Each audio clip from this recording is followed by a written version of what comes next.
The Sarbanes-Oxley Act of 2002, called SOX for short, refers to legislation that was passed by the U.S. Congress to protect shareholders and the general public from corporate accounting errors and fraudulent practices, and to improve the accuracy of corporate disclosures.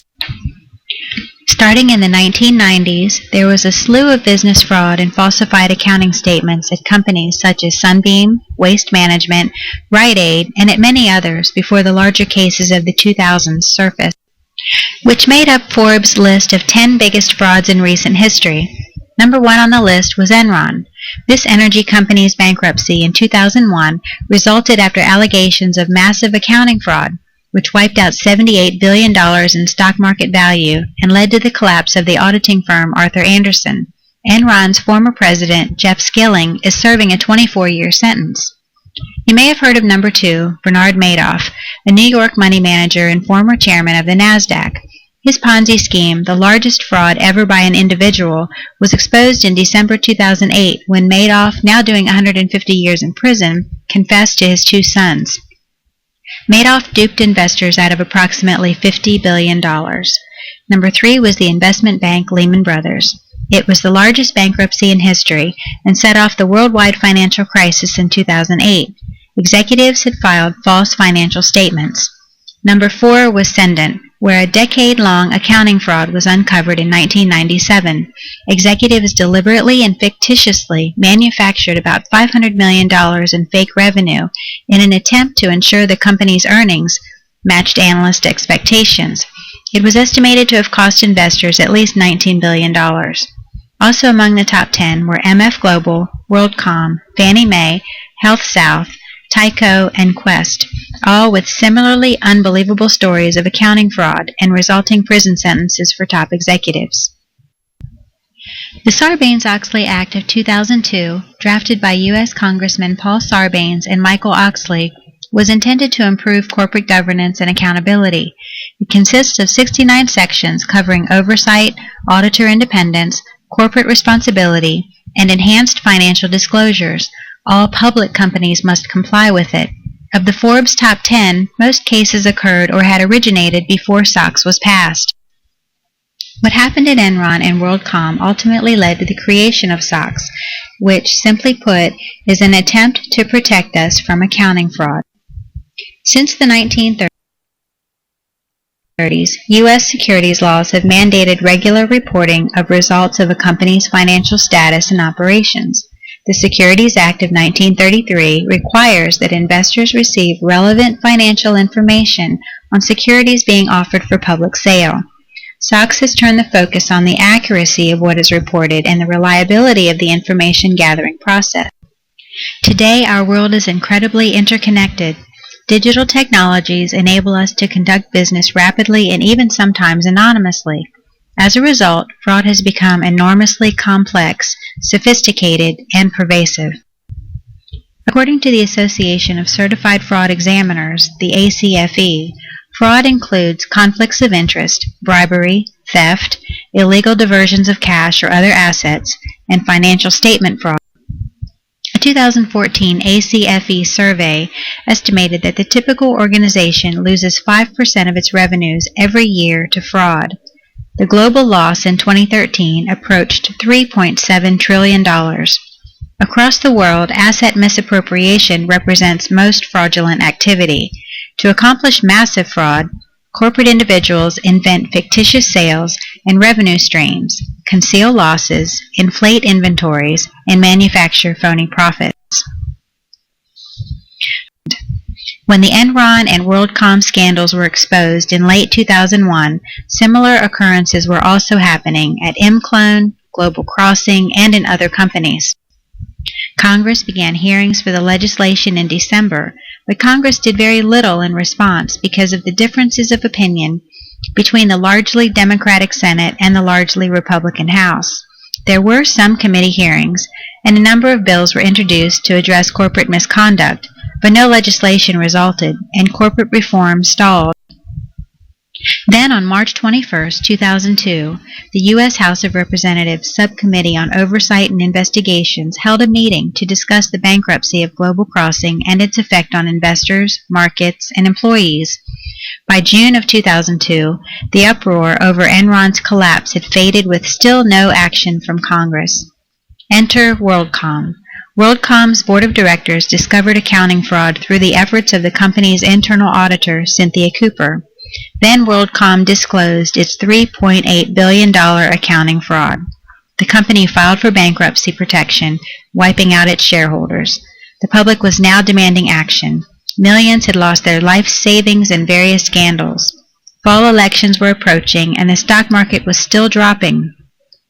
Congress and the White House finally began to act. Congress rushed to pass the Sarbanes-Oxley Act before their August recess. All of a sudden, what had been so controversial became popular, passing 99-0 in the Senate and 423-3 in the House. President Bush signed it into law on July 30.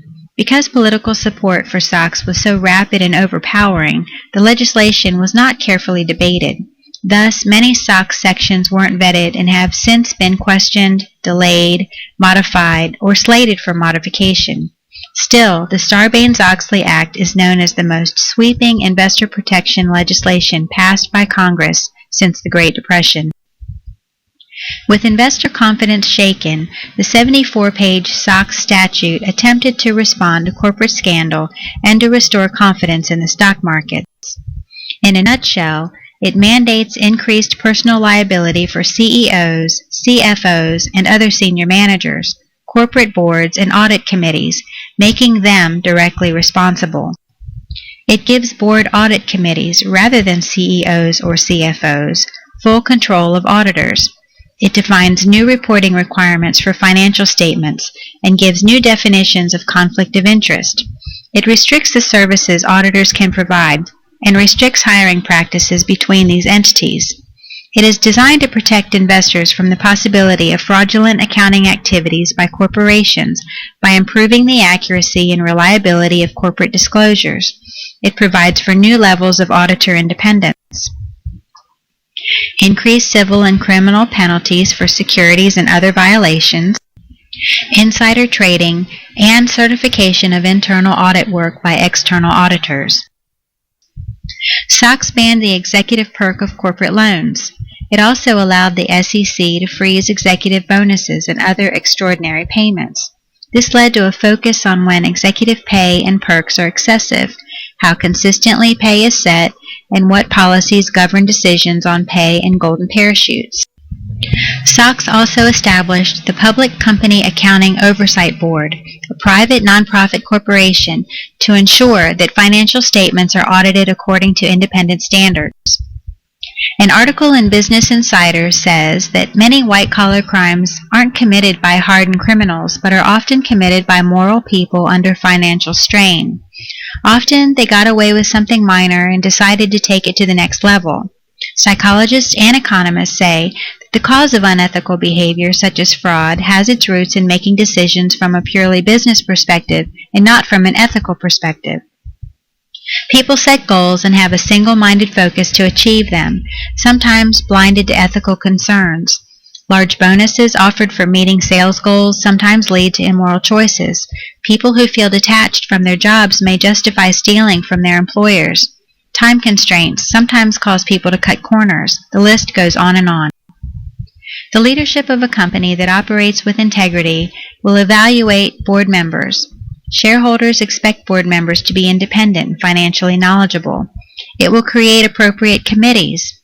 Well-governed companies divide their board members up into audit committees, nominating committees, compensation committees, and some into disclosure committees. It will retain good counsel. CEOs and CFOs are held responsible for everything that appears on financial statements. They need good legal counsel inside and outside the company to help them ask questions and identify issues necessary to reasonably protect these officers from liability. SOX created an SEC rule that requires in-house and outside lawyers to report evidence of a material violation to the company's CEO. The focus of in-house lawyers clearly must be on the needs of their client, the company, and not on management. The leadership of a company that operates with integrity will also establish clear procedures that reflect responsibility and accountability. It will know the risks to board members. They are responsible to shareholders and third parties that rely on accurate financial information. And lastly, it will acknowledge and follow the rules, not just the letter, but also the intent.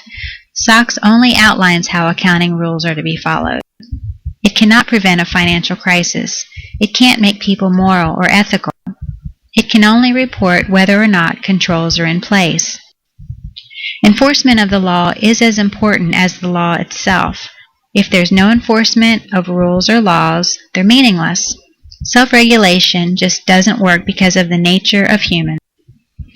As a result of SOX, boards are more focused on their responsibilities, says Linda Chapman Thompson, who was director of the SEC's Division of Enforcement from 2005 to 2009 and led the Enron investigation. SOX also requires companies to disclose whether their senior executives and financial officers follow a corporate code of ethics. Even Enron had a code of ethics that, if followed, would have prohibited some of the misconduct that occurred. Clearly, the existence of a corporate code of ethics is useless if it isn't observed. Legislators cannot mandate integrity. Lawmakers can't stop thieves from robbing banks or stop crooks from ripping off investors in the stock market, but enforceable consequences can curb the incidences. Historically, if there are profits to be made, some type of plot that attempts to go around the law will occur. New laws, rules, and regulations are created to address the ever-evolving complexity of criminal activity, but an unambiguous mission and a corporate code of ethics is vital. Boards, managers, and employees need a set of principles on which they can rely. Economist Milton Friedman believed that it is the social responsibility of corporations to increase their profits because it provides more jobs and generates more taxes to support programs that improve society. Business ethicists, on the other hand, argue that this single-focused pursuit toward profit, coupled with the standard quarterly reporting system, pressures companies to meet earnings expectations, which provides the bait that can lure some to bend the truth. Ethics and integrity are at the core of sustainable long-term success, says Richard Rudden, managing partner at Target Rock Advisors in New York State. Without them, no strategy can work, and as Enron has demonstrated, enterprises will fail despite having some of the smartest guys in the room, he says. Investor confidence in the market was shown to have been restored after the passing of SOX, but the question remains, has fraud actually been reduced by its enactment? According to a 2005 survey by the Financial Executives Research Foundation, 83% of CFOs of large companies agreed that SOX had increased investor confidence, and 33% said that it had reduced fraud.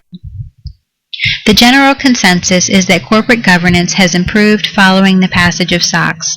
If internal controls are improving, fewer audit reports that cite corporations for weaknesses or misstatements is expected. Unfortunately, it's impossible to tell whether companies are producing accurate financial statements or are just not reporting mistakes. To help companies to be transparent and to deter fraudulent activity, a thorough risk analysis should be done by an independent analyst. Internal controls should consist of training, management reviews, immediate data analysis of transactions, vigorous whistleblower programs, painstaking client and partner selection, and a broad array of compliance tactics, including tip hotlines, employee interviews, and feedback processes. Most fraud occurs in accounting, so efforts to close cracks in this area should be a priority. Pressure to improve profitability always seems to come from the top down. Low-level employees are pressured by managers who are pressured by executives. Companies must endeavor to make it difficult for an individual to commit fraud. If you can't rely on their integrity, the only way to hinder objectionable behavior by executives is to increase the visibility of their dealings. The effectiveness of the financial reporting process is profoundly reliant upon the integrity of all those involved, which clearly cannot be legislated.